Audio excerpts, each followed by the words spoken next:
Hey guys, Teresa Lusk with Rhema Counseling. This is Do They Feel Desired Their Way? I've done another video called Do They Feel Loved Their Way? This is Do They Feel Desired Their Way? So what do I mean by that? So I've gotten some feedback from people. I'm asking a lot of questions because I want to bring some good information to you. And I get these questions that I ask several people. And one of the things I asked is, what makes you feel desired? And I get that that's quite personal, but I had some really brave friends that were willing to answer so that I could bring this perspective to you besides my own.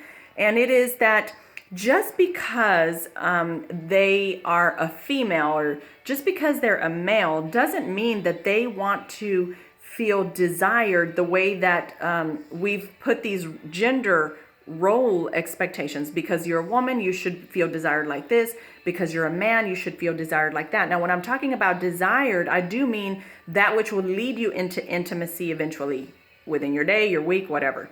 And so ask your spouse, what makes you feel desired? Don't assume that it's what you think it is just because there may be, in addition to the role, the gender role expectation, it may just be what we assumed. Much like I talk about in another video about how do they feel loved.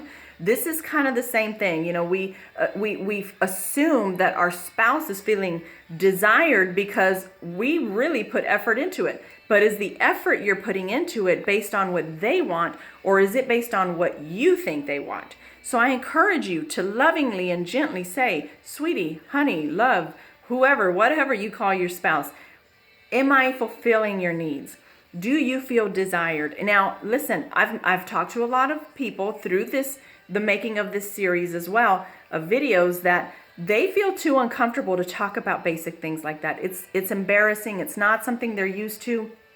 So if that's you, if you have a hard time talking about certain things in marriage, help your spouse out, or if your spouse has a hard time, help them out. So ask them a little question. Be detailed. You may have to say, do you like it when I do blank? Or do you prefer when I do that? Etc., etc. So be detailed if necessary, but listen, don't get offended. This is not the time to get offended.